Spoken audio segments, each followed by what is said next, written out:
one of the things that we have been talking about and discussing during the course of this program, and I appreciate all of you who've called in and weighed in, is the collapse in ratings that's been going on in the NBA. The NBA now down 27% first-round NBA playoff ratings over last year. You won't hear almost anyone anywhere in the media mention this because there is so much cheerleading that goes on for the NBA in the media. If you say a negative word at all about the NBA, people are like, you can't say that. The NBA is the greatest thing that's ever existed in the history of the world. That's what sports media believes. It's amazing.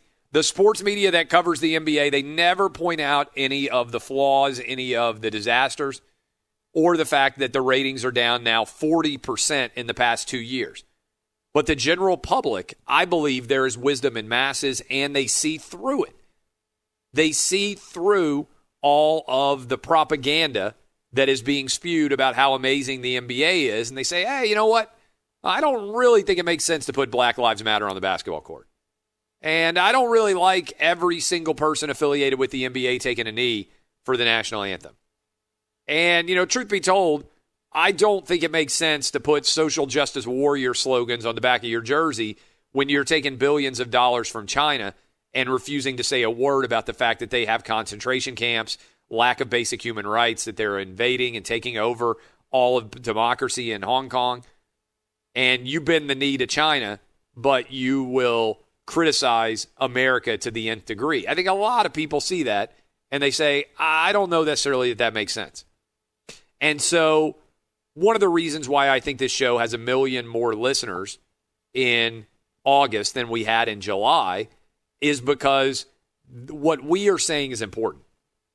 And what we are saying is not being said by very many people. And I think that so many of you out there, what you hear when you listen to Outkick, we are the equivalent of a cold glass of water when you've been walking through the sports desert for months on end. And suddenly you're like, oh my God, thank you for that cold glass of water. I needed that water in the middle of this desert. And meanwhile, the sports media is walking along in air condition comfort while you're trudging through the desert, and they're like, I don't know what you're talking about. This desert is beautiful.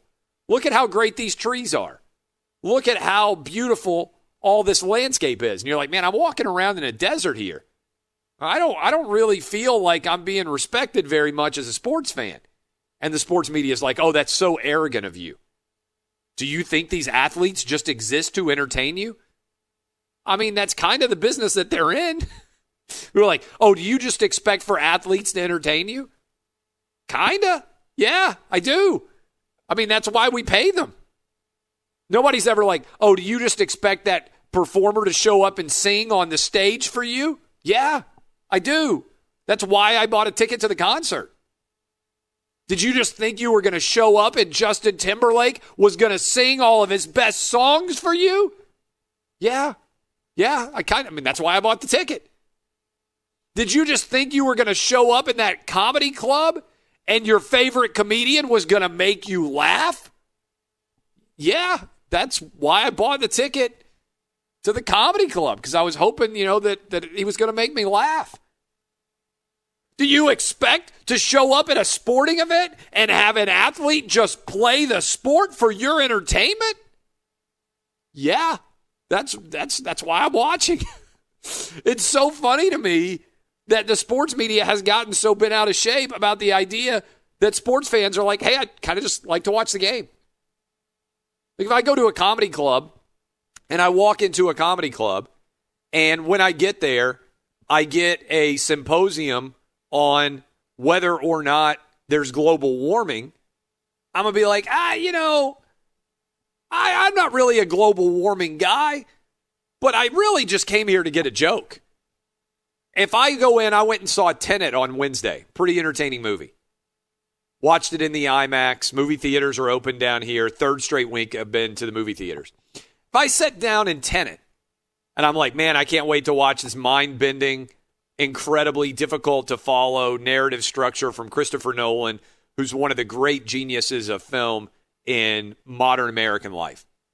And if instead of Tenet coming on, Christopher Nolan had came on and he was like, hey, I'm just going to read from Shakespeare today because I think it's really important that you realize how good Hamlet was.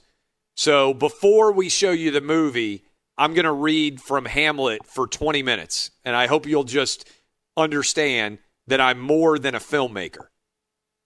And so here we go. Here's Hamlet. I'm Christopher Nolan. I was there with my wife. I'd have looked around. I'd have been like, I kind of like Shakespeare.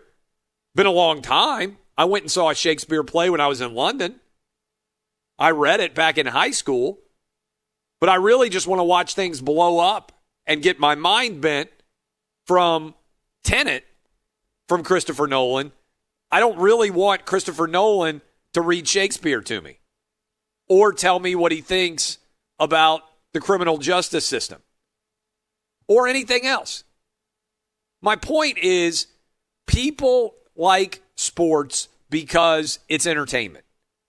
And as soon as you make me realize that I'm not there for an entertainment-related endeavor, you are driving away people who otherwise would be supporters of your product. And I think that's why the NBA ratings are down 27% this year.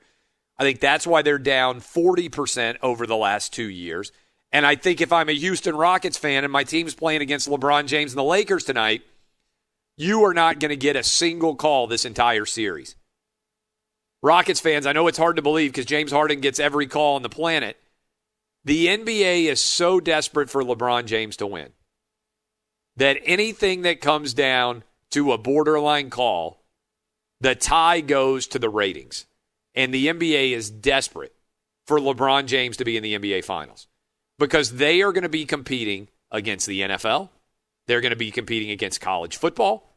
They're going to be competing against the stretch run of Major League Baseball plus the Major League Baseball playoffs. They're competing against hockey. They're competing against the friggin' Kentucky Derby this weekend. They are competing against the U.S. Open. All of that is going on. And the NBA knows that if LeBron isn't in the finals, ain't nobody watching their product.